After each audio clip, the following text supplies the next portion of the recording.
This is Ari Shaffir Skeptic Tank for the week of Monday, February 20th, 2012. Hi, you guys. How are you?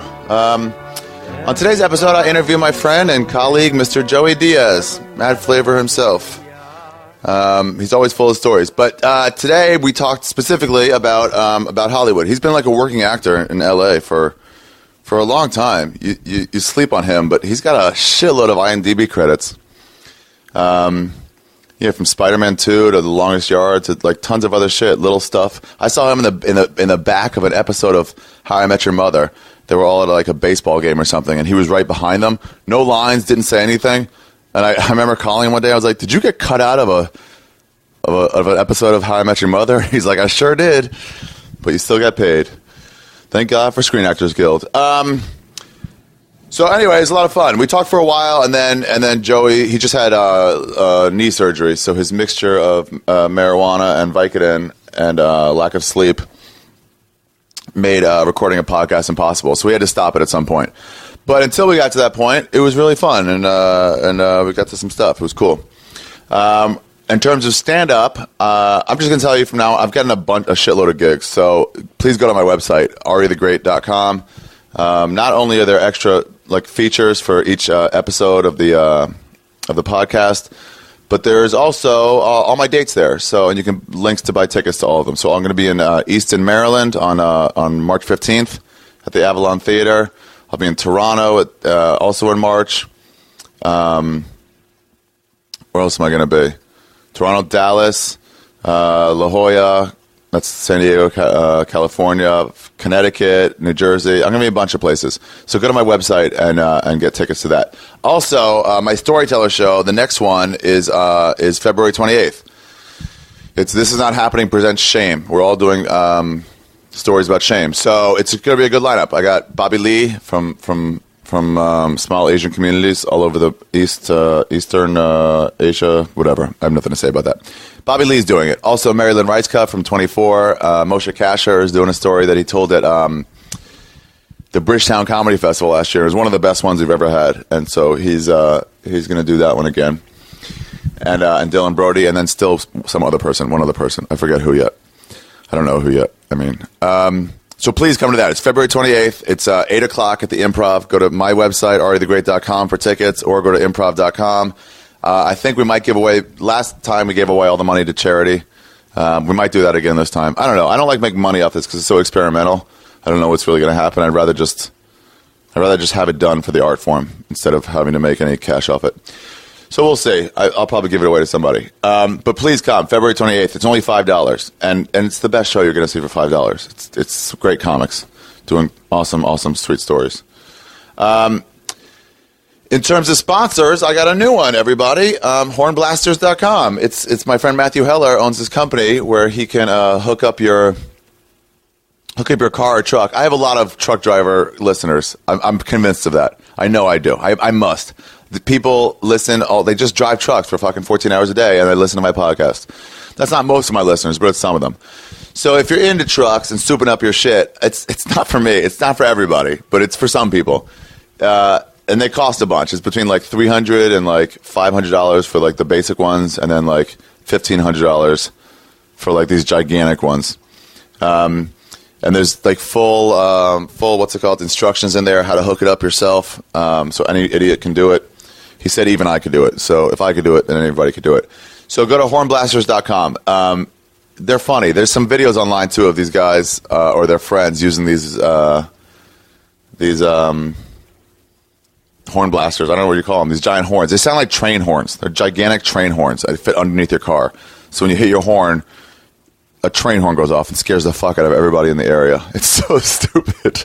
It's so stupid, but it's so fun. And there's all these videos of people dropping groceries and stuff when people sneak up next to them. It's fun, man. What's happening? $6 million man? What was it? I have no fucking idea. $6 million man. Yeah, you're reconstructed now. You're right here. Better, stronger, yeah, faster. hopefully. Yeah. This is great. It wasn't, I'm an old school type of guy, so I thought surgery is the fucking mask with the 8 people in the room. And let me tell you something, surgery is a complete different guy. Way easier now, right? And in 10 years, it's not even going to be a guy. It's going to be a fucking computer. Really? Like a magnet. Slider? Yeah. It's definitely going to be, you could see it already. It's going to be a robot. Listen, you go in there, they tape a thing to your finger. Yeah. A little thing now. That tells them everything. What do you mean? They put a thing on your with all finger. your information? Monitor. Like, don't do left leg, do right leg? Yeah, like no. You put your monitor that tells them everything. Your blood pressure, if your asshole's fucking got a hemorrhoid, it tells them everything. Then the other side, they got a, what is it? The tube that puts the vitamins into your blood. The fucking tube over here. The IV? The IV. Okay. The IV. And the IV basically controls everything also. Blood pressure, flow. It's amazing. You're on a fucking computer. Yeah. Okay. Then the doctor came in, a little Korean guy from New Jersey. I love him, Ekanawa, some fucking name. And he goes, listen, we're going to put one needle in you, and it's all over after that. Intravenous. We're going to take you in the other room. I'm going to drowsy you up a little bit. I'm going to give you some Jamba Juice. Yeah. And then I'm going to put a tube in your throat. You're not going to feel it. And you're going to be gone? And you're not going to feel it going out. And you didn't? I didn't feel nothing. I'm coughing today. My throat hurts a little bit. Because it's scratched down there? Phlegm. Yeah, it scratched it up a little bit. But it was worth it because the last time I went in, I was 415 pounds. And they put the tube in my fucking nose. You were up to 415? 415. They put the tube in my nose. And the fucking thing, it killed that side of, till today. That nose hurts. Really? That nostril. Because it was so now they don't have to do that. They don't have to do that no more. It's they way put wider. a skinny tube down my throat. And I'll tell you, I only remember me laying down. They put a thing under my neck. Yeah. He goes, you comfortable? I go, yeah. He goes, I'm going to give you a little oxygen. Then I'm going to give you some happiness juice. Happiness And juice? the next thing you know, he was waking me up going, hey, we're going to the other room, the pre-op room, whatever the fuck it is. And you're going to sit there. And I went in there. They gave me a few ice cubes for about 20 minutes. They asked me a few questions. They gave me some more stuff for pain. And then they said to me, are you ready to go to the other room? Yeah, I went downstairs. They gave me a sandwich, 2 cups of fucking apple juice, and a graham cracker. And they brought my clothes, and they said, don't let the door hit you in the ass. See you later. Sign here. I was out of there. That was what, 24 hours ago? That was 24 hours ago. I was in at 9:30, and I was walking out the door at 2. I got onto Laurel Canyon. I came back over the valley. We stopped at a candy store to get something to drink. I stopped at the weed store to get a couple grams. And you could walk? Weed. You could get out of the car? I walked out of the car and hobbled into the weed store with crutches. You got a good surgery. Like I told Eddie Bravo, listen, if you cut both legs off and I was coming back from the Vietnam War, I'd bobble my way into that thing across the floor like a fucking leper. Stop in at the weed store really quickly. I'll tongue my way across that fucking I'm going to hang myself tomorrow, but today... How are you going to come home from surgery? Dying. Listen, the first time I had neck surgery, at the time I was addicted to blow. I was so addicted to blow that I couldn't do blow for about 30 days before the neck surgery. So the first stop, listen, when I woke up from that neck surgery... Yeah. Oh, the ball? With the fat ball in my neck? I didn't think, yeah. You had a fat ball on your neck? fat ball on my neck, the size of a fucking, of a baseball professional. It looked like that scene from The Running Man where the face came out of his stomach, but like it was halfway coming out of your neck. It was coming out of my neck, and then when they cut it, they thought it was just in my neck. It was all the way deep by my lungs, so they had to stick their hand in my... like an iceberg. In my, oh, yeah, it was horrible. Like one of the things that Titanic hit. Yeah, it's deeper underneath than on top. It's deeper underneath, and it was the size of a baseball. But it was so weird. I'm sitting in recovery that time, and from the minute I opened my eyes, all I thought about was doing a blast, a fucking blow. Really? And I talked to him. I was headed out the door with the intravenous in my arm. They sat me down. I gave the guy $50 to go around the side and get my car, the black guy. I asked my wife. Which black guy? When she comes. Like there was an intern. His attendant? Yeah, some attendant. I gave him 50 fucking bucks. I said, go get my car. I'm out of here. And I told my wife we had to stop and get a book. And I went in there and got a gram of blow. I'll never forget doing a bump and feeling the blood get out of my fucking neck. Like as I did the bump of blow. So you couldn't do it for 30 days leading up to it, but as soon as you were done. As soon as I was done, I didn't want to eat. I didn't want no lobster. I didn't want my dick sucked. I went straight from the surgery. That time the surgery was at 6 a.m. And it took me into, I got out of there like at 1. Yeah. At 1 o'clock, I went and got fucking high as a kite. I did 2 bumps direct from fucking Club Babalu. You just got quick recovery. Oh, I went home. But here's the beauty of it. As I was doing the lines, when my heart would beat, the stitches would open in my neck. So little blood was coming out. So here I am high on coke, fainting at the same time. I went home. I ate like 15 Vicodins. I was congested. Just to even out. Just to balance. It's like these Vicodins they give you now. They don't work unless you add coke to it in the whole blend. They give you a couple Vikings. That don't do nothing. That's like taking 2 fucking leaves for me. Yeah. You need the Vikings to kick in. You need a couple Vinos. They hit them off each other? Ram a blow. Yeah, they get the whole patois going. You know what I'm saying? But those days are long gone. I got shit to do. What's up, Ari Shaffir? Nothing. Great to see you. I haven't seen you in a few weeks, man. Oh, yeah, really? Yeah, Wow. I haven't seen you in a few weeks since I've been gone a couple times. Since New Year's. You've been gone, I've been gone. We went to Chicago and Vegas. You were in Minneapolis. Yeah. You were in Phoenix with Ralphie May. Oh, yeah, you got to go to the Phoenix room. I'll send him an email today. Who? Not Phoenix room, sorry. Minneapolis. Yeah, don't forget House of Comedy, yeah. Because I want to get into the one in Jersey City. That's the most important thing. You would do great in those. So I'm right from down there, so we would rock the fucking house. But besides that, it's great to see you. Thank you for coming. You didn't have the Filipino girl this time? That's Which what I'm one? remembering. the Filipino In girl. recovery? Yeah. They were all Filipinos, but these were controlled. There were some hot ones in the first level. Before I went into surgery, there was about 3 young ones that were hot. Then when I came out, there was some Filipinos. The one I had, there was the one shoots you full of coke. Oh yeah, little fucking dude. That guy comes out of the box. It was a great surgery, and I'm happy I did it. You know, I was a little apprehensive. On the way down there, I had this pound of air on my heart. It's the weirdest thing to describe. This time? Yeah, like anxiety. Oh, really? It was a pound of fucking air that was on my heart. I was scared. But then I started thinking, I go, you know what? What human being is it? No human being at all get scared. likes being in the fucking hospital. I don't care who you are. I don't like nobody wants to go to the hospital. Nobody ever says to you, you know what I'm doing tomorrow night? I'm going to hit myself in the head with a fucking bucket and go to the hospital for 2 days. You got a surgery. You have no idea how long it's going to be. No fucking idea. And there's always that fear, like, they're going to cut my leg off while I'm out. It's going to go so bad. Please. Every time I give blood, I think about everybody I fucked in the ass. I think about every twat I ate. Every time I did blow with a dollar bill that wasn't mine. Yeah. You know, you think of everything. I just got tested today. Yeah, you forget about everything until you get a blood test. Somebody mentioned this. Morrissey said this last night. You get your cavities checked, no big deal. You get your STD checked, your blood checked, and you're like, fuck. Oh my God! This might be so bad. So you think of all the ass you ate behind the comedy store. Yeah. Every time some fat black chick sucked your dick on the road, you think of everything, Ari. You know what I'm saying? It's not fucking kosher pussy. You're a Jew. You got to watch it. You stick your dick in. Anyway. So let's talk about movies. Is that what we're going to talk about? Let's fucking do it. Well, we're going to talk about just the evolutions, like what you need to get you going. Like you got me into some old shit that I was never into. Like what? Well, music, of course. No, but like Outlaw Josie Wales. You know, I always. Oh wow, she just sticks a paw out. She's trying to get out that bad. Yeah. Well, my wife is home. Wow. She's your controller. You know what I'm saying? Anything left in that can, baby? Thank you. I'm dying of fucking thirst here. I think it's time for the apple cider. This cat's waiting for you. Yeah.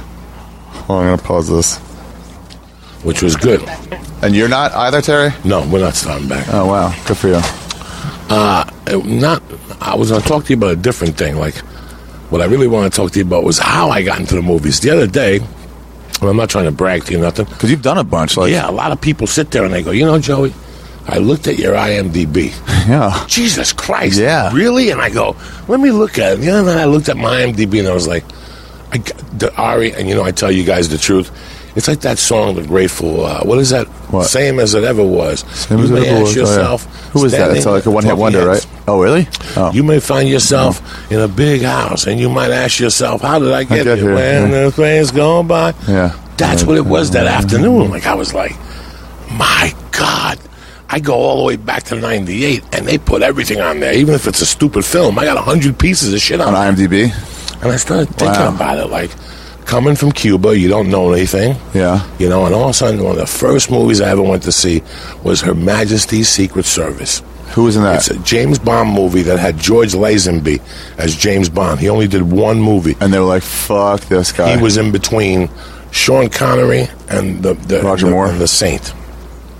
But the weirdest thing, I didn't know who James Bond was. It didn't make a difference to me. Right, okay. It was a ski movie, and Diana Rigg was it, Kojak was in it, and it was about this guy getting out and shooting people on the fucking skis.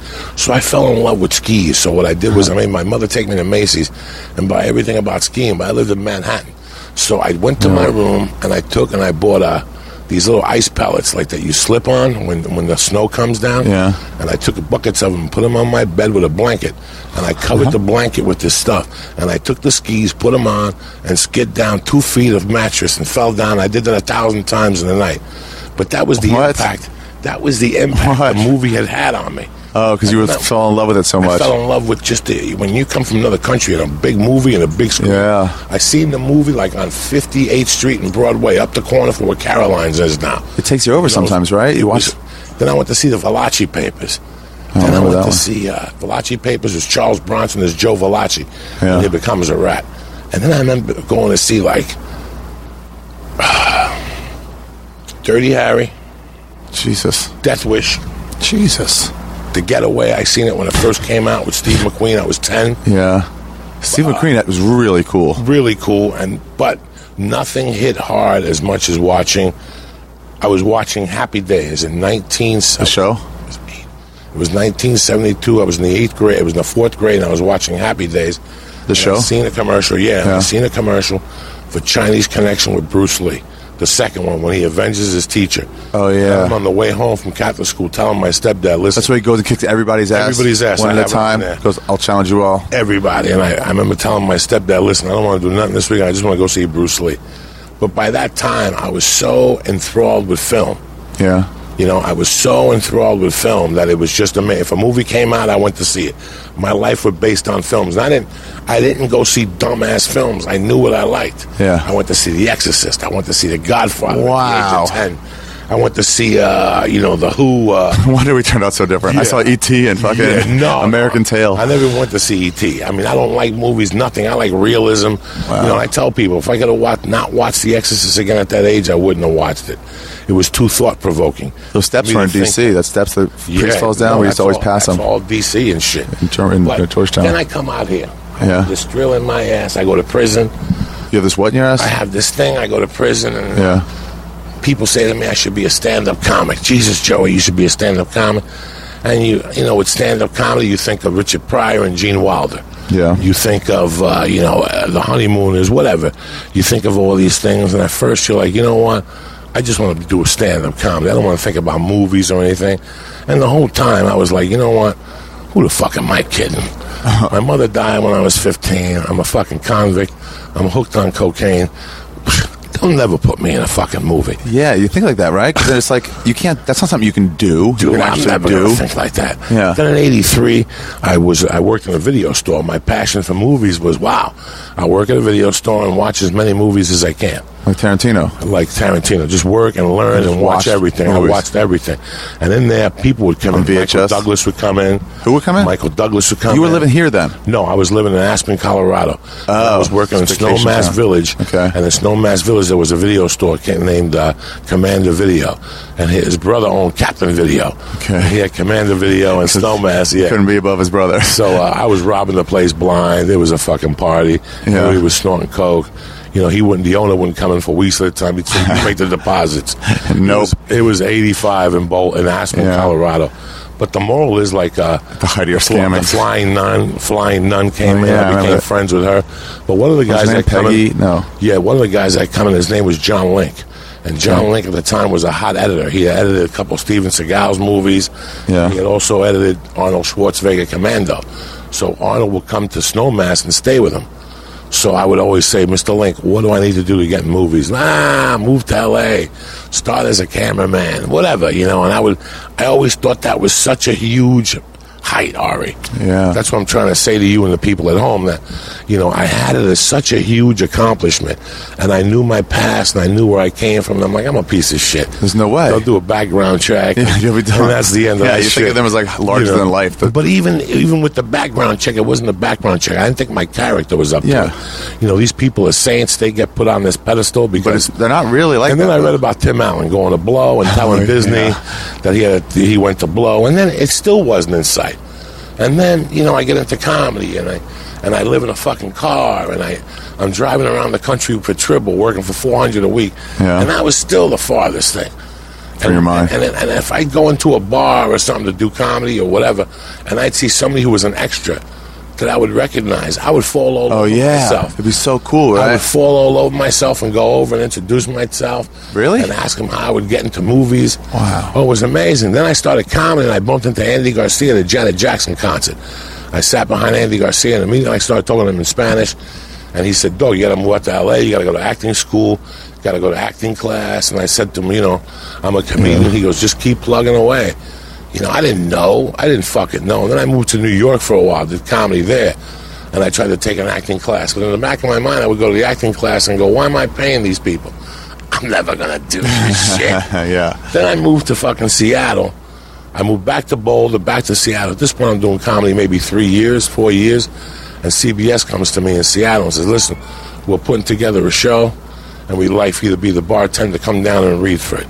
They flew me down, I read for it, I flew back, and they go, we'll give you this amount of money to move, blah, blah, blah. Really? And I moved to LA, and the rest is history. But even still... What year did you move here? 97. Even still, I'm like, I'm never going to fucking do movies.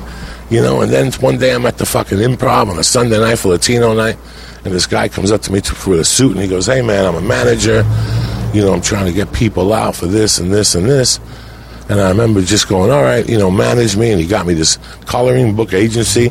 It was two black chicks at the Paramount lot. Two black chicks. At the lot? That's cool. At the lot. That's it. That's what they had going for them. She was an attorney, and the other chick was a pretty good agent.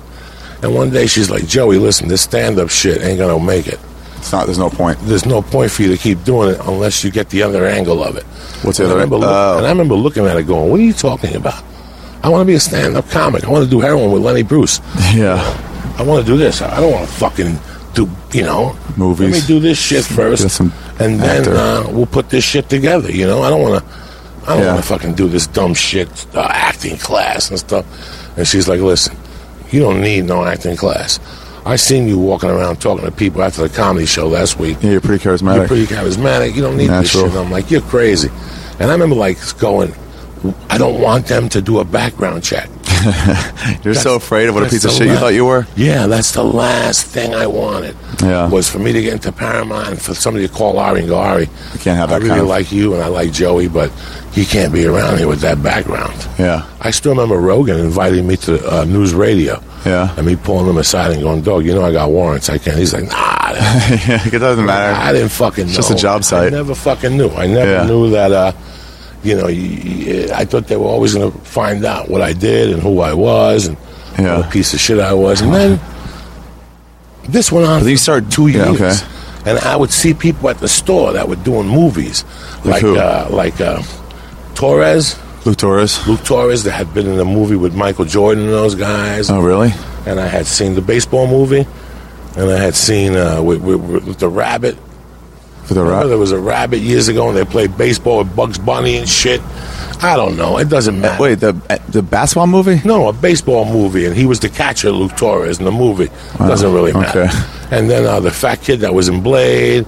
There was a lot of little kids that came to the comedy store that did films, individual films. And they weren't even big-time comics. Donald Logue? Is that Donald Logue, the guy who was from Blade? No. Blade had Eric. Eric Anderson. Was this fucking Donald Logue go to a fucking comedy store? I don't know. No. I didn't know you were talking about. I'm talking about people who had bit parts in movies that came up there. Pierre had the bit part. Black Pierre. So I'm watching all this in front of me, and I'm like, these guys are doing this, and they're doing spots at night. So that makes it possible for me. Really? You felt like that? Where at that time. Oh, they're doing it. At that time. Yeah. At that particular time, I was like, you know what? Could you hang with them comedically, too, back then? At that time, I was at the store, and I was banging out 11:45s. Yeah. I was banging out, 12:45s, 1 a.m. You were strong. No. I was trying to learn the ropes. I had figured out that if you went up there with stupid material, 12:45 was going to be a long night for you. Yeah. So you had to cater your act to 8 people. 4 nights a week. You had to cater your act. And it started to begin to me like an audition. Like, wait a second. Come here for a second. So when I go into a room for an audition, how many fucking people are in the audition? Sometimes 1, sometimes 5. So you mean an audition is just like when I come to the store on a Tuesday night? It's black night. Yeah. So a lot of black night. The main room would be, and I should not call it black night. It was. It's always a black night. But they call it some Fat Tuesday. No, it's done now. So what would happen was, whenever it was Fat Tuesday, the original room wouldn't pack up because people would see all the black people and they wouldn't pull over. That was the running joke. So basically, when you got a spot on Tuesday, you hated it. Yeah. You hated it because you had to park. There was no parking. It's the you had to worst. walk. I don't know what it is. It was the worst. They stand there. They see you coming. You pull into the lot. They'll turn. I've seen this like more than one time. They'll turn. They see you there. Then you move up another 2 feet, so you're right at their legs, and they're not fucking moving. And you have to, like, tap the horn. Like, are you guys crazy? You see me trying to get through. You're blocking. So you tap the horn a little bit. They look at you with disgust and slowly move out of the way. It was terrible. And you would hate to go down there, but you know what? Those were the nights that made me become a comic. Yeah. But it gave me a different type of confidence. Like, it started giving me this weird confidence. Like, wait a second, I could do this. You know, Pierre's around me. Yeah. You know, there was a lot of little cats at the time that were booking small roles in movies, and this was just inspiring me in a way. So one day I got a call from my manager at the time. His name was Ken Phillips, who wasn't the sharpest guy in the world. Okay. And he goes, "This is the guy I saw you at the Improv?" Yeah. Okay. He goes, "I want you to go down to 20th Century Fox on Pico." I didn't know what the fuck he was talking about. Yeah. Okay? And he's like, "Go down there and read for this role. It's for NYPD Blue." Yeah. Okay? Wow. So I go down Get there. excited? Fucking real excited. What did they messenger you the sides? Or did you not No, even get them? fax. In Fax, those days, okay. Everything was a fax. You ripped them up the computer, or in those days, you had to call a service, give me a credit card, and then they would fax them over to you in 30 minutes. Really? Yeah. I forget what it was called. Another scam day. Showfax? Way Maybe before that's why it's so Showfax. called Showfax. Way before Okay. Showfax. And then I ran out to 20th Century Fox. I read for NYPD Blue. I had arrived here in January 29th. Okay. It's probably April. And I'm reading for NYPD Wow, Blue. that's so fast. Now, I also had Sutton, Barton, Renari. And they were on fire. So Sutton, Barton, Renari was sending me out for commercial auditions. And I mean fucking... all the time. You know, I signed with them on a Thursday, and by Monday, I was out for Church's Chicken. I'll never forget Church's Chicken was my first audition, the one with the escalator, when you went up to heaven and Jesus was there with a chicken or an angel. Yeah. This is how long ago this was, guys. I got no memory. I got a of it at memory all. like a fucking hawk. And I mean, these are just all the shit that I remember from back then. That was our first. from back then, like just the little commercials. But the beauty of it came that I started going out for a lot of commercials and nothing. Yeah. No callback. No fucking nothing. I was cracked. Too nervous or what? I didn't know what I was doing. Yeah. On the back of my head, I had my little insecurities. And you have your doubts. You're like, I don't deserve On the back this. of my head, I didn't have my insecurities. Yeah. Yeah, those go away after a while, and you can be as good as you are. I'm like, I'm Stops going you. into this room. I would go into commercial auditions and see Pablo Francisco. Did you think those people were better than you? Absolutely. Absolutely. Everybody in here. And then God Everybody forbid, in the waiting room is better like than that time I went for NYPD Blue, I went in there and it was like Frank Stallone, Vinnie Curto, and I'm like, and next thing you know, I went in there and I read for 3 lines, 3 pages. Yeah. And I get home, and that night my manager calls and he goes, man, you made an impression.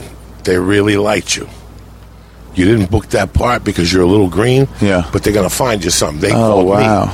June Lowry Johnson called me. Casting director. Sorry, it's mine. So I said, wow, that's amazing. Okay, done. This is April. Yeah. This is April, maybe May, whatever. I keep going on commercial auditions. The hottest spot in those days was 7770 Sunset. Okay. Oh, yeah. Across the street on the corner. Oh. I went in there once by accident. There was no someplace. 770 then. Yeah. It was across the street. That was the hot spot. That Bundy Bundy was on fire. La Brea. There was another one. I lived within walking distance of one on Bundy, but I hadn't started going out for anything. And then when I finally started going out, I moved. I'm like, fuck! I could have just skated over there, walked over there. Bundy was a hot spot. So one day I go to Bundy. They always call hot me chicks up. there. Always. They call me up, Bundy, and they. I go down there, and I read for Taco Bell. Okay. And I walk in, and I fucking the guy sits me down. He goes, "This is for a Cuban cab driver in Miami. The guy's gonna get in the car. You're gonna give him a look, and you're gonna take off." Okay. I get in the car. I take off. Thank you for coming in. 2 hours later, you're on Avails. Yeah. Okay. Boom. Wow. 2 hours later, you booked it. Yeah, it goes fast like that, Booked right? Because this was 4th of July weekend. So they want to make sure. So you there weren't was going no anywhere. drama. There was no drama. In fact, it was a Sunday, Monday, Tuesday shoot. Oh, wow. Okay, yeah. They didn't want no fucking around. This was Taco Bell, the first one with the dog. They were going to do 3 different ones. They did a fat guy. They did a fat guy opening up a refrigerator in the middle of the night. They did like this exotic dance one, and they did this one. The first one was also the kid that was in Varsity Blues. That was a fat kid that he was managed by Jamie Masada. And something happened between me and Jamie. He did Varsity Blues, and he went bye-bye. He did the surgery. He lost all the weight, and that was the end of his career. Yeah. He did the one Taco Bell, Eric. And it was me and Buzz Baymundo, who was a comic from the Comedy Store. Wasn't the funniest guy in the world, but his wife was an agent at Acme at the time. And we booked a Taco Bell commercial. Yeah. I get to the Taco Bell commercial on Sunday morning, bright and early, and they go to me, Joey, can we talk to you on the side? What? The company has scrapped the commercial. Oh. But stay here for 3 days. We're going to pay you overtime, the whole thing. Huh. Sit, eat, enjoy. The guy comes over. Where was it? This was on Venice, on, whatever, the big street. They were going to put you up there for 4 days? No, stay here for 3 days and drive home. What's the name of it? Abbott Kinney. Abbott Kinney, right there's a basketball court. Come on over, blah, blah, blah.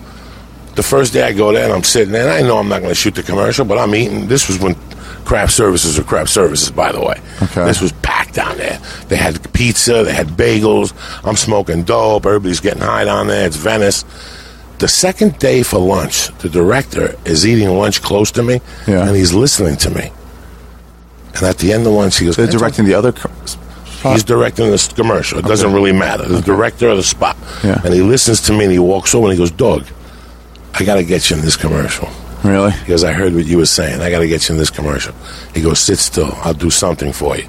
Now, me and Buzz were the principals. Okay, in the commercial. On the commercial that wasn't getting shot. Buzz was getting shot. I wasn't. Oh. But he made me stay. Okay? Third day comes Which is along. nice. At least you get the shoot day. Right. Third day comes along. At the time, there was a kid that was a comedian, a Spanish kid, that was a tennis instructor. Yeah. But part of his other gig was he was an extra for commercials, a SAG extra. He made great money. Union Doing guy. that. And he's on the shoot with us. I forget what his name was. And the director called me over and he goes, he's going to shine my shoes while I'm reading the paper. So the next thing you know, we do the shot, boom, everybody goes home. 30 days later, I get a call from Sutton, Bartham, and Ari, and they go, you got your money here and your first holds. Okay. You got all your holdings. You want us to send it to you? Yeah, send it over. I don't know nothing about nothing, Ari. I don't know what a holding deal is. I don't know Did what he shoot you? Yeah, he shot me in the commercial, made it. Okay. Right? He shot me in the commercial. The principal, the guy Buzz, calls me 10 minutes later and says, hey, did you get your check? Because in those days, if you shot a commercial, they'd send you a check at home as a goodbye. Like you didn't make the cut. Yeah. So he goes, did you get your check? And I'm like, yeah. And he goes, yeah, I got cut, man. What a shame. So he was a principal that didn't make it, and I was a guy that's commercial got cut, and I became the principal for the other one. And then, man, here's where it gets kinky. What? The kid who was my shoe shiner, Yeah. since you have contact with me, that makes you a principal. Oh, yeah. So he became a principal all from this fucking faux pas, and the kid got cut. So it was fucking lucky, Ari, is what I'm trying to say to you. Yeah. How lucky was I? And it turned into 80,000. Just because he happened to be sitting nearby. 80,000? I made it because nobody knew the power of days. that dog commercial. Oh, yeah. Those were the first Yo Quiero Taco Bell. Was it Carlos Rocky? Who Carlos did that? Rocky. And all I did was sit there getting my shoe shine, and the dog would walk by. Wow. So The director's just like, I like you. I'm putting I like you in you. somewhere. In fact, he put me in 2 other commercials. He put me into a Diet Coke Worldwide, and he put me in Pizza Hut or something fucking regional. Yeah. And that didn't hit the thing. No, Pennzoil, Mafia. Okay. When the Sopranos became big, he just gave me a commercial once with the guy that was selling drugs in Goodfellas, another guy where he put a guy in a trunk and closed the trunk. Yeah. Pennzoil, and it was everything, but they never used the commercial. He put me Kishka, something. Kinka, that was his name. Usher Kinka. Usher, House of Usher. Yeah. Kinka Usher, that was his name. Or He was Usher a director? Kinka. Yeah, he Yeah, I was heard a his name a producer. lot. Yeah. He's still around. That Okay. was the first guy. So, in that realm, I did that once when it was like a Jewish family reunion for Tide. It never ran because the fucking uprising started. Goddamn Arafat ruined my commercial. But when I was talking to the extras, they all have their back to the camera. And then I was like, well, I don't, so I'll just talk to them, so they can see my face. And they're like, Ari, you can't even talk to them. You just have to let it sit there alone. I felt bad. I was like, we're all holding hors d'oeuvres. We should be talking to each other. it's just weird. Once I booked the commercial, Yeah. And then you just start thinking. for 30 days, I was walking on eggshells. Like I was thinking about when the world was going to end Why? because I booked the commercial. Too good, you mean? This cannot go on. Now they're going to find out. Now they're going to find out that I'm a junkie. You're a piece of They're going shit. to find out that I'm a piece of shit. Not only that, I'm going to get arrested, and they're going to drop a bomb on my head. Yeah. This was the thought I had. I had this thought for the longest time. And then, boom, I get a call one day from Ken Phillips, and he goes, Joey, you got to stop what you're doing. Go get your sides. NYPD wants to see you by 5:30. From that first thing. This is 3 weeks later. NYPD wants to see you. She didn't like you, but she was like, I like you. I like you. For an Italian cop. This is Libby Goldstein. Okay. She goes, I want to see you for an Italian cop who goes dirty and gets arrested in a uniform. Fine. This is not Libby Goldstein. I'm lying to you. This is the guy, Scott Gergenker. I get in to see Scott. I sign my name. It's the Boschko building. Yeah. You ever go there all the way at the end? It's the Steve Boschko building all the way at the end. I get there. I sign my name. It's a walk and a half. Don't worry about it. It's one of those walks, okay? I go in, but while I'm walking to the NYPD, there's other auditions going on. Okay. So I go to NYPD, I sign, and I eat shit. It's 9 pages. You didn't do it well. No, I was done. 9 pages you had to do right then? Yeah, like Forget they call it. you at 4. Forget it. I've been here 3 fucking months. I need a day to learn all this and get it In right. those days, now I can emotion do it. behind it, right. Now you call me. Early on, though. The other day I put 4 pages together in an hour. Now. Really? But then, no. You have to, and I didn't know what I was doing. I had to take a cold reading class after that. So what happened was I go to this NYPD. I go in. I'm bombing while I'm in there. I'm bombing while I'm talking to him. I could see it. He's like, thank you for coming in. I had a blue sweatshirt on top with red on the bottom and 2 tassels. So as I'm walking back down the hallway, Libby Goldstein walks out, who I did not know who she was. It's like a chance meeting. Yeah. When you're coming around the turn, I'm coming around the turn. So it's a chance meeting. Yeah. And she looks at me and she goes, hello? I go, hi. And she goes, are you here for the audition? And you're like, yeah, I am. And she goes, well, do you have your sides? And I go, no, I never got them. Yeah. He goes, well, here, read these, take your time. I'm here for another hour. And I went, and there was one line. What was it? It was, your car smells like the inside of Christian Slater, or something like that. Something stupid. And I'm reading this line, and I'm like, okay. And I go in, and she goes, all right, so you're a ref, say it. And I go, it smells like the inside of Christian Slater's car. Boom, thank you for coming in. I'm Libby. Okay, what movie is this? She goes, basketball. The guy's from whatever. And I go, okay. I go home. At the time, I'm living in a hotel on Schrader. You're living in a hotel? Oh, that one across the street? Across the street from Terry. How are you living there? Because at the time, they used to be, it wasn't a thing. It was a hotel. Yeah. And you paid by the week, like $280 for the week. Okay. And I just happened to move in there because I was getting that Taco Bell cash, bitches. So I didn't give a fuck where I lived. You moved into a crappy motel? Moved into a hotel. Would go home every night with a G-Bo, a blow. You know the whole fucking package. And then, I'll never forget that it was like those movies where they're like, Diaz. I'm in my room trying to take a nap in the afternoon. The fan is on. There's no air. It's like July. That's when, And all of a sudden I get a call in the hotel, and they're like, Diaz, is there a Joey Diaz in the building? And I'm like, yeah. And they're like, you got a phone call. And I go downstairs, and it's Ken Phillips. He goes, dog, where you been? I've been trying to call you. I had a pager at the time. I go, oh, I'm sorry. I was taking a nap. He goes, so they want to hire you for that fucking movie. Basketball. I go, 1990, 91? This is 98. Oh. I go, what are you talking about? And he goes, they want to hire you. They're going to pay you for 3 weeks, $5,500 a week. Wow. I'm living in a crack hotel, living on Taco Bell residuals. 3 weeks at $5,500 a week. $15 spots at the store, and Willie Barcella and Felipe, and I'm sitting there going, what? And then they call back and they go, but you got to join SAG. You're SAG eligible because when you book the Taco Bell commercial, you make SAG eligible. I didn't spend a dime on SAG. I never even thought about the $12.50. So I had to plead like insanity, like I don't have the dough. The production company paid for the fucking in those days. So the production company paid for my SAG, and I got to shoot the first movie ever.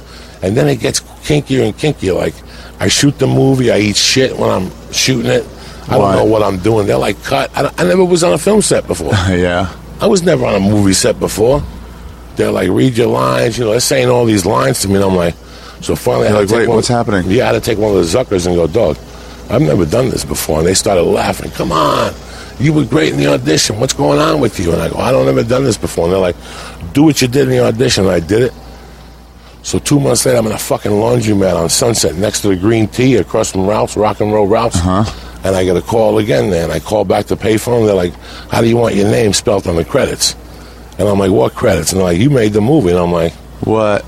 At that point, I bombed. How could I? Yeah, at that point, I had just made a mental note to take the money and run, and I was a member of SAG now, and Yeah. they did me a favor. I had no intentions of it being, and I remember that I didn't go to the premiere. I Yeah. was in Florida, and I went to the movie in Florida. You paid for a ticket? I paid for a ticket, and I remember sitting in the back, didn't tell nobody, That you didn't were say in? anything. I was too embarrassed. Yeah. But I remember sitting in the back and watching the film, and all of a sudden when my scene came on, I was just overtaken with emotion. Like it was... What, did you get happy? It was, What was it? well, let's say it was 10 years ago. I was probably 35, and that had probably been the first time I had done something good in about 18 years. I mean, you know what I'm saying? Do you know, I mean, it was really weird. Like, I had stopped doing blow in 95 for 2 or 3 years, and I got locked up, and I had done a couple things, but that was the first time that I had done an accomplishment since high school. Yeah. Like, since 1982, that was the first time that I'd done anything in a positive. Like, yeah, I'd gone to college and taken classes, and, you know, I had cleaned up all that little past stuff, but it made me feel different. It made me feel, and it was something that I How was did it make you wanting to feel? Accomplished? No, because I still had a lot of work to do. It just made me feel like I Not a had piece of buried shit? a certain part of my life. And it's really weird because every time I book something after that, I overcame that little... It didn't make me feel better or be above people that I was booking movies. That doesn't make you a better person. It was making me a better person for me. Like, I never thought I was good enough to do it. Right. And here I am, you know, standing in a room with being good enough. the guy from Spider-Man 2. Yeah. Here I am standing in a room with guys that... Because, you know, when you first start booking movies, you book movie with secondary actors. Oh, he was the guy that was the neighbor in Hee-Haw 8 years ago. And you're excited about it. Yeah. Like, finally, your production values move up. And I remember doing, you know... There wasn't even $100 a day movies. It was free movies. Free movies. You know, up here in fucking the valley. It's independent. You know, with people who, oh, this guy was the doctor in fucking Chivago, and you put Chivago on, it was half his face with no line. But that's his And credit. I kept saying, if he could do it, I could fucking do it. And all of a sudden, to see that role, you know, to keep evolving, you know, 1 minute I was next to nobodies, and the next minute, dog, I'm shooting a movie with Tracy Morgan and Adam Sandler and fucking, you know, Chris Rock, and I'm going to myself, when is the background check going to show up? When am I going to get the tap on the shoulder saying, Joey, come here, we got to talk to you on the inside? Yeah. It never came. Because they don't give a fuck. Also, everybody in Hollywood's huge drug addicts. Right. Why Forgot blow about the that. cover? Why blow the cover? Yeah. But it's just really weird, Ari, that people in life don't think they could do something. And Ari, you know me. You know I'm not a desperate guy. I never came up to you, Ari, let's go. They're auditioning. They're extras. never. I've never been one of those people. I made a mental note. Yeah, everybody does those every once in a while. Where Yeah. It's like, hey, they're saying everything. Right now it's for a living color. There was a line around the block, they're auditioning for a living No, color. I'm It's not like, doing that. dude, nobody gets that. Nobody gets that. They already cast it. They're doing it for an opportunity to shoot something.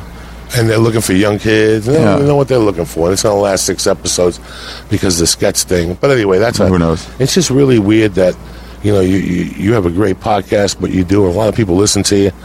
And sometimes people don't know what the fuck they want to do. Listen, when I came out here to do comedy and shit, let's be honest, I was just coming out here to kill time at first. I was just killing 5 years to decide what the fuck was my Whatever next you want to move. do with your life. You know, if this didn't pan out, I was going to get a gun. That's the truth. I was going to just sell kilos of blow until the doors that's my locked plan. up. As soon as I bottom out. But it's so weird to come out here and to fill a void in your heart, and it got stronger and stronger. And you know what? Today I still have insecurities. Like, I've worked with a lot of people and I've done a lot of work, and I still have little insecurities when I go to an audition. I was telling Like Rogan you don't and still don't Duncan. belong or still something. Yeah, Like you're not. something. But it's different now, because now when I go to these auditions, I say to myself, and Ari, we've been friends for a long time, I've never gotten off a stage and told you I've killed. No. I've never told you a week later, Dari, I got to tell you something. I got a partial standing O in Mississippi. That's not my world, bro. No. That's never been my world to brag or talk. But I was telling Duncan and Rogan the other day at lunch, I came to the conclusion with the longest yard that they told me that I needed to send a tape in and that I wasn't a star name. And I'll never forget that I came home, and after this, we'll get out of here. I know you have to leave. I got time. And I went home that night, and I was a little upset, and I got a gram of blow, and I'm not going to lie to people. Yeah. I was, in my mind, I was mind-fucking myself, but I really thought about it. I go, all right, who am I going to go up against for this? I'm going to go up against Sharippa, who is a great character, but he's not funny. What was he on Sopranos? The Sopranos. I'm going to go up against Siragusa again, who's Tony Siragusa, the Goose at the time, who's a straight character, but he's not a comic. Yeah. He didn't have at the time, I didn't think I was a comic, okay? I thought I was really still, after 5-10 years in? Yeah, this 2005. And I would go up behind Big Pussy, who was a great character. But then something hit me with a left jab that I never told anybody. What? I said, you know what all three of those guys don't have? What? That they followed Mooney at 12:45 at the Comedy Store for a year and a half. Yeah. That's what they never had. Yeah. They never, nobody. And today, I'm looking at you and I'm telling you what has been going on lately, Ari. I'm working again. Yeah. Because 7 or 8 months ago, I sat down and I made a type of like George Washington close where I wrote my strengths and my weaknesses. I need to write more. Okay. I need to lose weight. You know, I can't get any more handsome than I am. You know, I just wrote different things. But one of the things I wrote that was my strength was that one thing nobody could take away from me. Listen, can't take away my parents died. Can't take away the things I robbed and the people I robbed. Can't take away my addictions. Another thing you can't take away is the year and a half I had doing 15-minute spots in front of 8 people at the store. Over and over. That is where my strength comes from now. Yeah. When I go into an audition now, when I open the door, Ari, and I walk over the threshold, I'm a little nervous, just like you and anybody But you else. think about that? Like I think put about this that. time in training. I followed Paul Mooney at 12:45 for a year, and I got to thank Mitzi Shore because after he's done 40 minutes. After he's done 40, whoever. I'm just using Paul Mooney. You know the people I had to go up at Dice, 12:45. Bunch, probably. And you know what, man? That's why I always loved Dice and always stick up for him because it made me who the fuck. When I go into an audition today now, I'm like, I look around the room and I see Paulie Walnut, so I see any of those guys from The Sopranos or whatever, and they all have that over me. But the one thing they'll never have is my marine learn how to time. make fucking 8 people laugh and they're not in the mood to even look at you. Marine time. Yeah. You know, there's bodyguard schools. Yeah. There's people who go to bodyguard schools. And there's people who get a job with a gun and go, let's go, Ari. I'm going to work for you for $200 a week. Nobody's going to fuck with you. And I'm going to shoot people. And they know what a gunshot sounds like. And they know how to react if you get stabbed. Yeah. And when you come to me for a job and you say to me, well, I came up Phi Beta Kappa at the bodyguard school, but then I got a motherfucker who walks in with a missing eye. You know, and a limp, and he's like, wound to the head. That's the guy I got to give it to. Yeah. And that's how I feel now. For the first time in my 15 years in LA, you're not going to take a role from me anymore. When I walk in for a role now, you feel like it's yours now. It's mine. I don't care if you have Cesar Gracer training. I don't care if you have Juilliard training. I don't care what you had.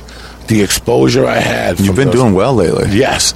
And the exposure I had to those years at the Comedy Store, that is my strength above everybody in this business. Wow. The ability that I used to do Buffalo at halftime of a Sabre game. I think about those times. Really? Now. Yeah, they make you fucking strong at the one bar at North Tonawanda. Oh, at a bar. Okay. Well, but still, people don't want to hear that. They want to see the stats and they want to see anything. Yeah. Ari, I'm sorry about it was long-winded. I ate a No. We're not long-winded. We're ahead of time. And I ate a hash pill. I don't have to be at the callback till but I just another 30 minutes on to leave. Really want to let people know that you can do whatever the fuck you want. You don't have to stress out about it. I never stressed out about it. Just get a new career. No, I knew that. Look, a lot of people have a dream. They say to themselves, well, I'm going to be a plumber, but I can't go to plumbing school till I finish, until I put money away. Mm-hmm. And that dream never comes because the whole time, you know, it was like, the weird thing with me is like, I always chilled on it because I knew every time I went on stage, I was getting stronger. And all of a sudden, we were doing it for 3 months. And 6 months went by. And then all of a sudden, you could feel it after a while, right? Where you're like, oh my God, hey, I'm handling these situations a lot better now. And now you're handling auditions and off stage, better. you're funnier. You're handling so many fucking things. You're learning how to rock the small crowd. I remember Pete called me one night from Houston. He goes, Johnny Sanchez just destroyed 11 people. Yeah. He goes, there's only 2 people who've done that in my club, you and him. Yeah, he had to do it too. He had to follow Dice every night. And he called me that night, and he goes, that was the best compliment I ever had. Sanchez that you and I were the only people that ever handled that room. Everybody dies in that room when it's dead. Wow. You know, did he get in living color? I didn't know. I didn't ask him about it. He went out for it, so I don't know. I can see him getting that. He's having a kid, I think. Oh, he had it already. He had the baby already. Congratulations to him. And yeah, you're right. Anyone could do it. I went to see you in the Longest Yard. That was fun that day. What was it, me and Simone? Yeah, you and Simone. We went to see the touchdown. Yeah. The touchdown. And we went and got pastrami sandwich. You had the best, coolest trailer. Yeah. We had. And you're like, come over for some pastrami. They make it extra crispy, just like I like. And I was like, what are you talking about? I've only done commercials. Movies are a whole nother thing. When you're a star of a movie like that, it's and to sit even with that movie. I mean, they were like, hello, Mr. Diaz. Yeah, I was waiting to get hit by a car. I was waiting for. Sure. You had your own trailer. You just watched. What did you watch? The Honeymooners. Sleepers. I used to bring DVDs every day. There was always an ounce or two of weed on the fucking set. They had everything. I had a person that you could call. It went around. Like, you get it. You could call a person on the set and say, listen, I need a pastrami sandwich with lettuce, tomato, onions, and sauerkraut. 10 minutes. Let me get 3 cans of Coke. Let me get a 6-pack of beer. And they would bring it to you. They were like, okay. Yeah. Their job is just to keep you happy. That was their Somebody asked me that in Minneapolis. They're like, if you need anything, I'm like, are you talking about pot? Yeah, I'd love an eighth. And the guy was like, well, I never know what to ask people. Like whether or not I should get. I'm like, just if anyone's from California, just go ahead and ask them. Do you need anything while you're here? But be specific. What you can get, and they'll either take you up on it. They're not going to get offended. No comic will get offended. No. Just say no thanks. If he does, then he's not fucking real. Yeah. But yeah, I went to see you when we just lounged on that trailer for a while. Then we went to get a pastrami sandwich.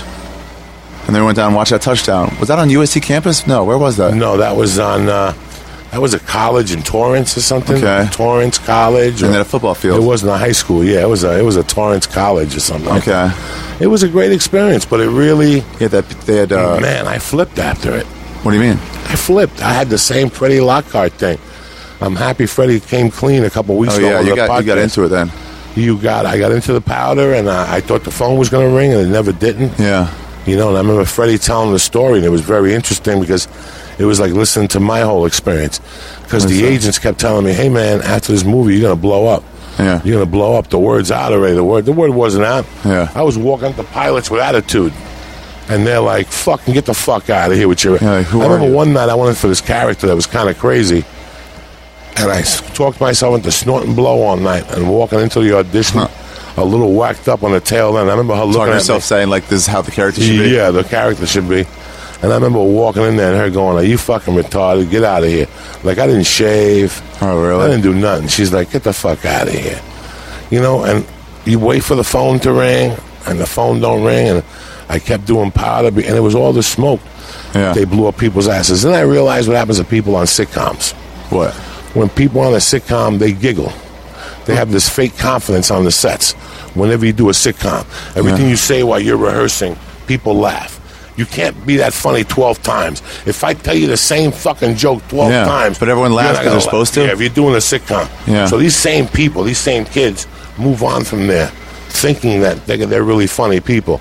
And they don't know that the sitcom people who work on sitcoms are just laughing to up fake confidence. Yeah. It's very fake laughing, which is nice, but you know when it's fake and you know when it's real. I asked Tom Shadyac that. Tom Shadyac spoke at some Jordan Barron's graduation class. Okay, 20 minutes. What was I going to say? Oh, so he spoke. And I asked him questions like, how do you do a scene like the second time? He directed like Liar, Liar, and a bunch of Eddie Murphy movies, a bunch of Jim Carrey movies. But it was like, how do you do it like the second time? He's like, what do you mean? It was like the second time you do a funny line, everyone who's there, they've already seen it. You're doing it the exact same way. They've already seen it. Like, how do you make... And he goes, oh, are you a comedian? And I was like, yeah. He goes, okay, yeah, you just got to grow up. You just got to fucking do it. Yeah, it's true. Yeah. It sucks, but it's true.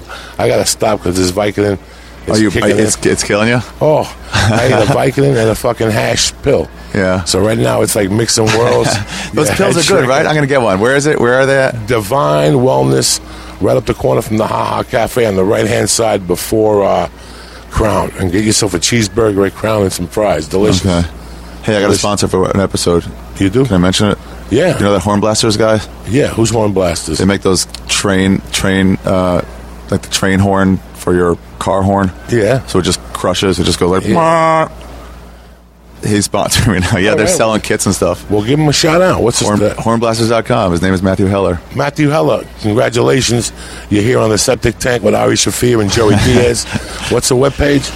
Hornblasters.com. Goes to hornblasters.com. Yeah, they have like kits to put on Have your you car. gone to it, Ari? Have you checked it out and all this shit? I've seen it hooked up. Okay, so you got to go to Fuck with people, you scare hornblasters.com.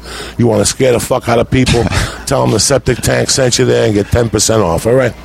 You got to sell it, Ari. What the fuck? I got to teach you how to do this shit. You're trying to do everything. I remember. All right. Hey, go ahead. What were you saying? I remember that when you got the longest yard and you were just living large, and people were like, you said like a year later, you're like, I'm out of money. And you're like, how? And he was like, dude, when I don't have money, I do less blow. When I have money, I do more blow. What are you gonna rock with? You know what I'm saying? You're not putting any away. You're never getting a bank account. I did get an ATM card with that movie. Oh, very nice. Which I still have. I've never lost it. But you kept your pager, didn't you? I kept my pager for about... No. I had a phone before. You had a phone then? Okay. I kept my pager. My pager company went out of business. Which was J&J Beepers? Was that it? I don't know. Some at Fox Hills Mall. It was like $250 a month. I had my pager till I'd shot Spider-Man 2. And then you're like, okay, people have to reach me. I've been with Sprint since August or July of 2003. Okay. I'm a loyal customer with Sprint. Nice. 9 years I've been with Sprint. They should hook you up. The new phones. Yeah, they do hook me up. That's why, nice. yeah. You know what? Also, I remember. I'm sorry, we'll be done now. But I remember meeting Goldberg on the longest yard. Yeah, I was accidentally my trailer. Yeah, but I was accidentally wearing my Goldberg shirt that Simona got me. I was like, hey man, I'm not here to meet. Like I was like, I don't want to. That was cool as shit. It was cool. That was a cool day when you guys came, and a couple people went to see me, and I felt honored. Like and I wasn't like. I just for us, especially back then, we're like, whoa. It's just like that first time on the lot or something. You're like, I'm on the lot. Whoa. Yeah. People were like, the funniest ever was when I brought Marilyn's husband on the lot, and they were like, what is the reason? What is his purpose? And I go, he's my probation officer.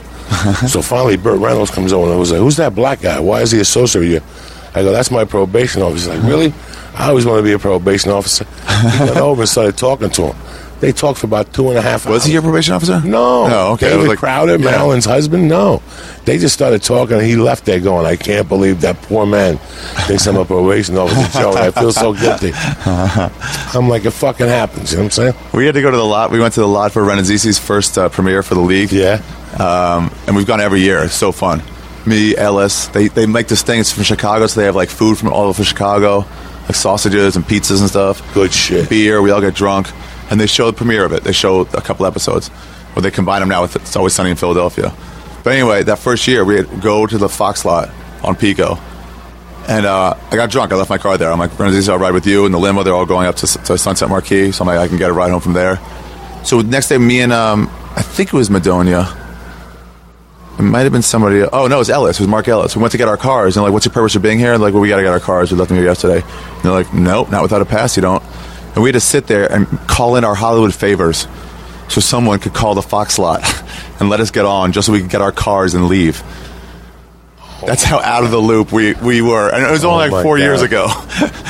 We had to start calling people at Comedy Central that we had met over the years, start calling, just trying to get someone to call the Fox lot for us. Just get us in. That's fucking craziness. How much are you on right now? What are you on? The pill? No, a Vicodin. A Vicodin? I took a Vicodin what time is it right now? 2:40? Yeah, I took a Vicodin at 11 o'clock. At 11 o'clock? Yeah. 2:35. So I'm at the tail end of it right now. Fine, those are great. Stops you from shitting, though. Yeah, but I've been taking the probiotic juice. I've been eating my yogurt. I've been preparing for this day. I got my asshole lubed. Yeah, you asked me. You were like, I don't want to get the pills until I need them. I was like, you're not going to be able to walk over there and get them. You may as well have them. No, I got them on Thursday. Yeah. And I only ate a half. I ate a half in Vegas. Yeah, do whatever you need. And I ate a half when I did the stage show, just so it wouldn't bother me. But so I told Ralphie, I'm like, you better get, as a comedian, you can find people to unload those pills on that you don't need. You know, every fourth one is a pill bobber. It feels better now. I'm happy. You got all the red stuff on you from the dye? Yeah, from the dye. So I can't shower tomorrow. You know what my asshole's going to smell like? I'll come visit you again before you get better. Your asshole's going to be bad. You can't shower. I can shower tomorrow when I get back from acupuncture and stuff. It'll be great. She's going to detox me. And they should have a taint championships of the world just to see what taint smells like. And I bet you would do really well after like 4 days of not showering. I bet you compete for a gold. No, I don't want to do none of that shit. All right, we got to get out of here. We're getting fucked up by the minute and stuff. I love it. I love getting fucked up with you. I love it. Stay black, people. All right. What's the name of it? This Skeptic Tank? The Skeptic Tank. Yeah, That's how fucking high I am. Don't forget to listen to me on Beauty and the Beast. Yeah. Also, MMA Spanglish. Also, I have a CD. You're on MMA Spanglish? Payloads.com. What is it? MMA Spanglish with George Elias. No, but and I also have a CD called The TV You Are the Priest on Payloads.com. PAYLOADZ.com. Go over there, $5. $5 fucking dollars. That's great. When are you going to put it on iTunes? Soon. What's with the fucking questions? You can reach more people. Just go to payloads.com and get your fucking CD. I'll get it. Stay black. People like it? People love it. Great. It's good. If not, I wouldn't let it loose. It's good. I'm cool. Thank God I did something good for once. I love you, cocksuckers. All right, bye. And you may ask yourself, how do I work this? And you may ask yourself, where is that large automobile? And you may tell yourself, this is not my beautiful house. And you may tell yourself... All right, that's it. That's the episode. Yeah, it was fun, right? A little false ending there, like I always do. And then I went back for a little more. And we pretty much rounded out the hour. Everyone should please follow Joey Diaz. He has his own podcast called Beauty and the Beast. I think it's Beauty and the Beast with Felicia Michaels, who's also a really funny comedian and super hot too. But regardless of that, she's a funny comedian, and they have their own podcast. So check that out. It's called Beauty and the Beast. And that's it. Follow Joey Diaz on Twitter. It's Mad Flavor on Twitter. Follow me on Twitter. It's Ari Shaffir. Again, please go to my Storyteller show, February 28th. Buy tickets. It's $5 for Marilyn Rice Cub, Bobby Lee, Moshe Kasher, one other person. It's a great show. Just please fucking go. They're awesome. I hate asking people to go to shows, but please just fucking go. And that's it. Please subscribe on iTunes and anywhere else, and I'll see you guys later. Please watch out for your Vicodin intake because it can lead to shortened podcasts. That's my public service message. Oh, and also, again, hornblasters.com. Please go check them out. Seriously, if you're into your car at all, fucking soup it up with those guys. Okay, bye. There's no business like show business, like no business I know. Everything about it is appealing. Everything the traffic will allow. Nowhere could you get that happy feeling when you are stealing that extra bow. There's no people like no people. They smile when they are low. Even with a turkey that you know will fold, you may be stranded out in the cold, but still you wouldn't change it for a sack of gold.